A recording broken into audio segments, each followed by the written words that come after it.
Hello everyone, my name is Apple Guy, and welcome back to the episode of Let's Play The Legend of Zelda, The Wind Waker HD. In the previous video, we got on a boat and arrived here at the Forsaken Fortress, and now we're talking to Tetra.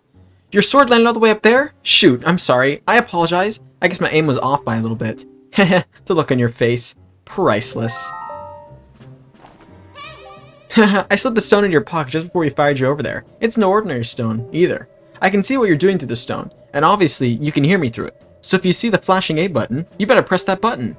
I put the stone on your quest status screen. Use the arrow on the item screen to take a look. It's pretty basic. Hey, but listen carefully. I need this back after you save your sister, so don't you go losing it. You understand? She says, hey, listen. Hey, but listen carefully. That's a reference to Navi. Alright then, down to brass tacks. The sword is awash with the searchlights. Oh, the courtyard is awash with searchlights, so they'll see you right away if you just go charging in. Better think it through. Perfect. I was going to do more of an intro, but she did cut me off a little bit. Right, so at the end of the previous episode, we got on a boat, did a little journey to get to the Forsaken Fortress, and now we are here.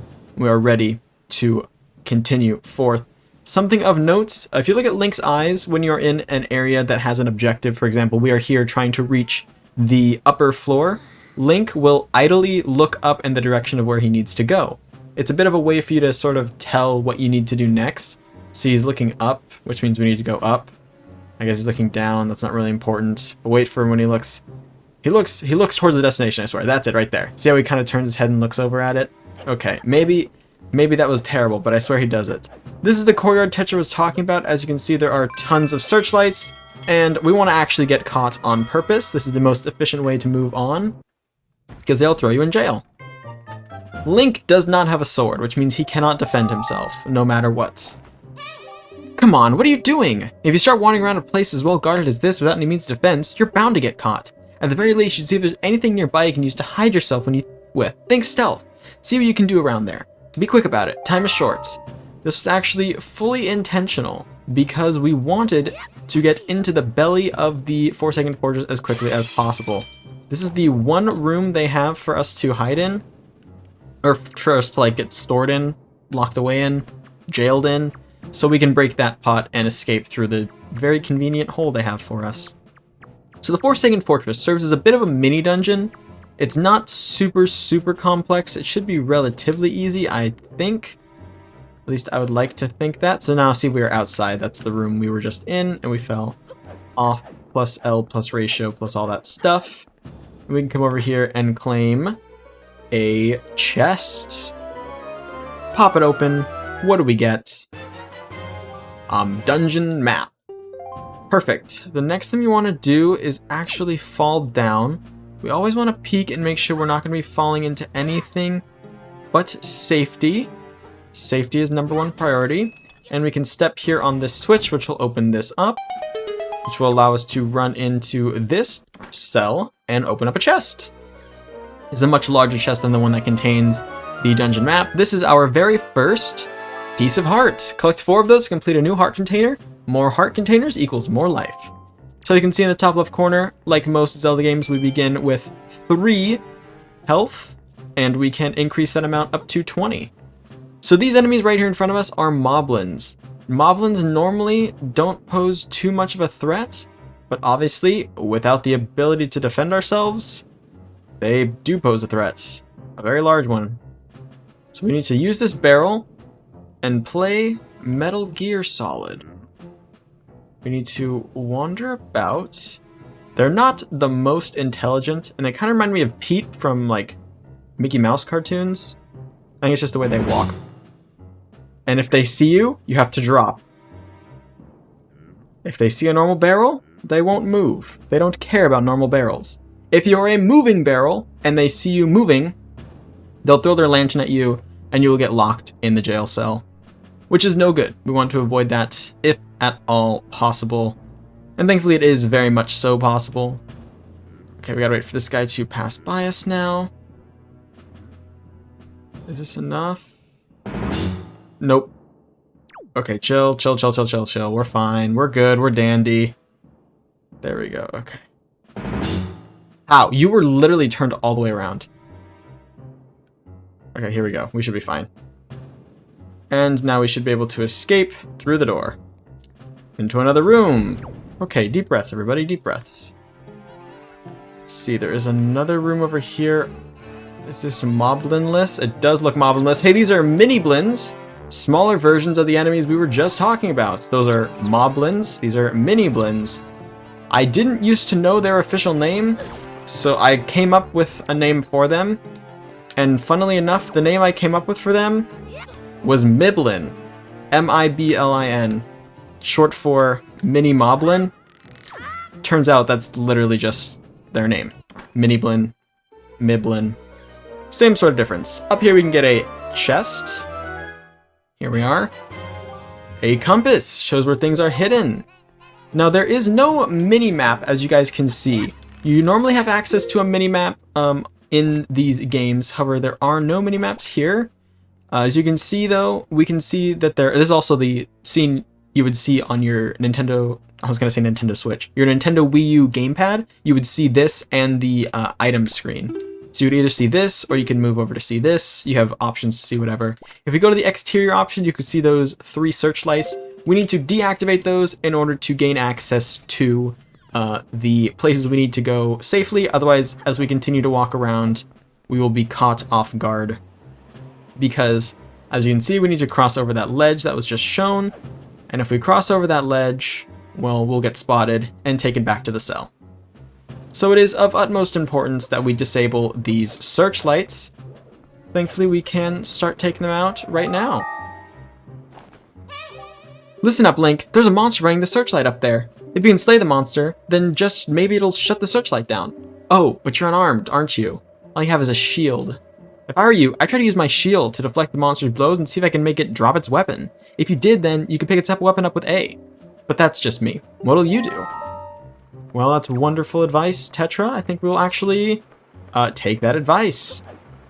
Alternatively, you can come over here and pick this up and toss this pot. It'll distract this that's actually a Bokoblin, but as you can see, when he leaves the station, it will deactivate the searchlights. And we can grab one of these sticks and engage in combat. It's a little bit awkward because we are pressing the A button to do so. There isn't much we can do with just a stick. We can throw the stick though, and obviously you can't throw your shield or your sword, your normal sword. Hey, this is cool. This is a joy pendant. You can keep it in your spoils bag. These pens are said to flock to those who spread joy like butterflies to nectar-filled blossoms. Because we purchased the item bag, the spoils bag, from the shop, we are able to collect things like that. And since we collected it, you know, might as well make use of it.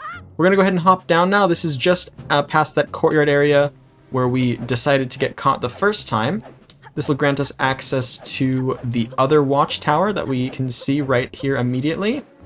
The Joy Pendants are one of many collectibles we can get from defeating monsters, and we're just going to be hoarding them for a little bit. They all have a purpose in the game. Obviously, it is a much later in the game thing, so we'll be holding off on it for now. Oh, hey guy, I was trying to hit you with the the pot, but it didn't work. It's fine. We will still succeed. And he drops a recovery heart. Okay. So there goes 2 of the stations now. We need to progress and take out the final one, which is right here. You actually have to... Okay, hold on. I'm going to throw this. I'll drop it. Okay.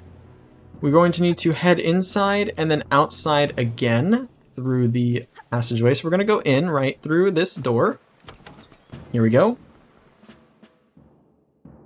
And we are in. As you can see, there's one ship right there. That's where we got the dungeon map right before we dropped down to pick up the heart piece.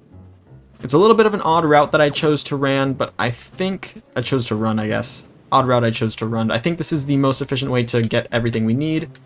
Obviously, we needed to get the compass, the dungeon map, the 3 lights, I almost call them light switches, the 3 searchlights, and then also we needed to get the piece of heart. And with this, we will have gotten all of those.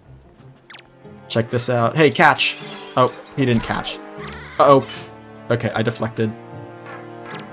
Hey. Take this! Uh-oh. Give me that back. Oh. Boom.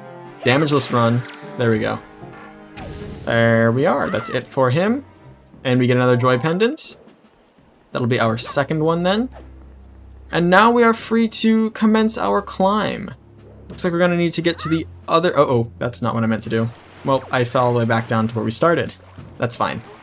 One thing worth noting is once you defeat all the searchlights, you're free to roam this area as you please. If you want to pick up the rupees, you can do that. It's pretty cool. Nice to have access to.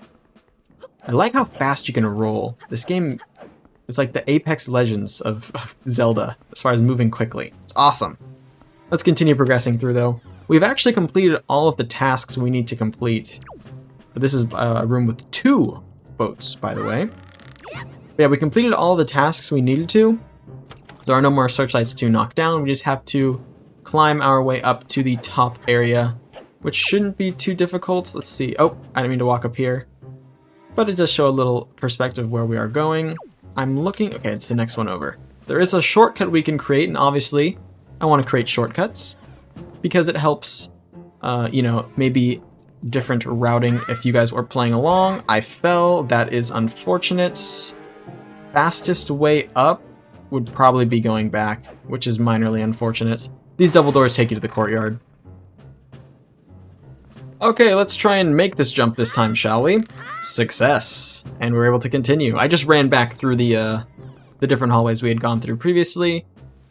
Alright, now that we're out here on this landing, we can step over to here, get another overview of our final location. It's right up there, as you can see.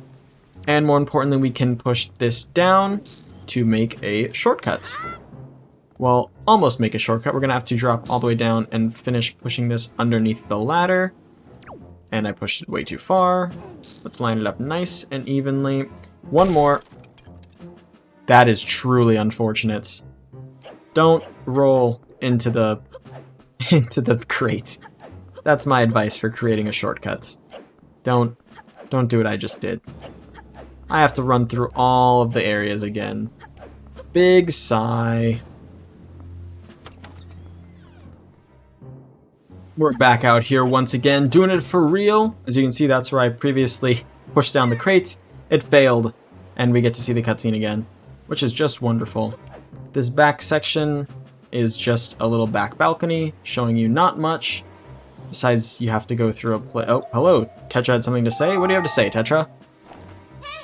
Ah, I got it, Link. In order to reach the top of the tower where your sister's being held, you have to find the room right below the tower. If you got to take the door outside, then climb up from there. You got that? Yeah, I got that. I got that for sure. Okay.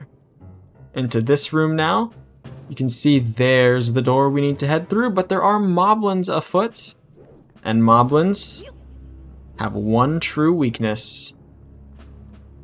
It's the fact that they think barrels are hilarious. When it plays that loud noise, you obviously have to drop. If you don't drop, the moblin will see you. It will be a tragedy. Oh, don't mind me. Just being a barrel. Link is a barrel man. Barrel Link is so funny. We used a barrel to get here. We're using a barrel to get through here. It's great. And as you can see, all I have to do now is make one final climb. Assuming we don't get caught and thrown back in jail. Without a barrel, if you wanted to try and do this without a barrel, it's totally possible. Just, you don't get that like loud sound effect that's like, hey, you're suspicious. You just get immediately cast away. So you have to be very careful. Very, very careful. Okay. Holy Lord. His animation is so cartoony, it's awesome. One thing, when this game first came out, people were like, wow, it's a really cartoony game. But now, especially with the HD version and the enhancements to the shaders and whatnot, I think it's a very, very charming game visually.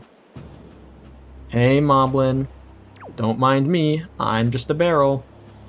Look at the curl in his tail. Alright, perfect. We are through, and we can continue forth, up and around. So previously, if you found your way up to this area without disabling the searchlights, This area right here would be near impossible. I don't believe it is impossible. I think you can find a way through, but it would be near impossible. Link has a move. It's called Sidle. S-I-D-L-E. I think as a child, everyone read it out as slide or sidle or I don't know what it is. Maybe it's sidle. It's weird.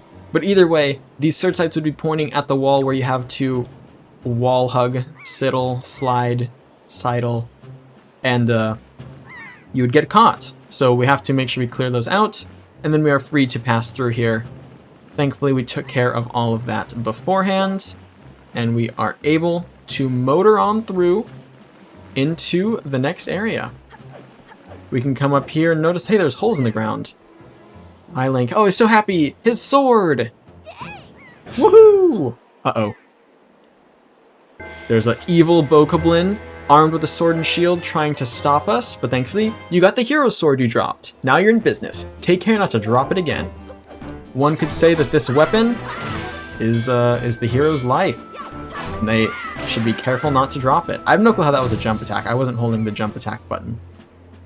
But that's okay. Hey, we have access to this door now. One thing worth mentioning, oh, he dropped a joy pendant. One thing worth mentioning is his sword is also a weapon you can pick up. There's going to be lots of weapons like this we can pick up, not just sticks. They're just better and bigger swords. Let's push through and save our sister, shall we? I'm tired of all this shenanigans. I'm ready for the game to be over. Let's go save Errol.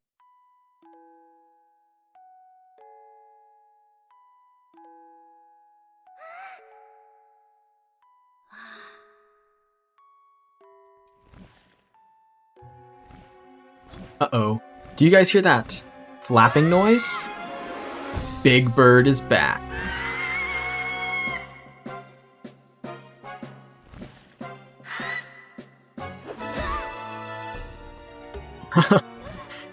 Link got grabbed instantly. Oh, frame one, he barely got through the door. Link, why agree to go on an adventure if you can't make it 2 feet out the front door? Not only did Link get grabbed, but he's getting flown up. Up to where? The top story. Where a familiar enemy is awaiting us. Fans of the Zelda series may know who this is. Maybe they don't. We don't really know who it is in the game universe yet, but we have an idea. Link will get tossed effortlessly through the sky by the Big Bird.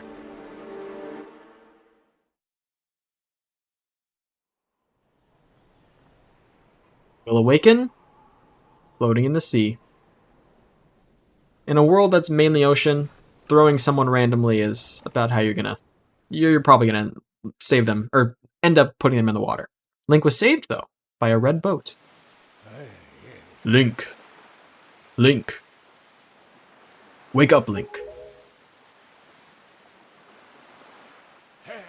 Pull yourself together, Link.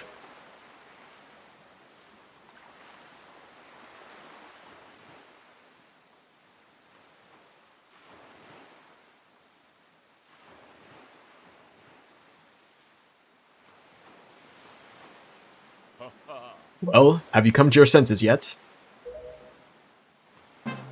You are surprisingly dull-witted. Did I startle you? I suppose that is only natural. As wide as the world is, I am the only boat upon it who can speak the words of men. I am the King of Red Lions. Do not fear. I am not your enemy. Link, I have been watching you since you went to the Forsaken Fortress to rescue your sister.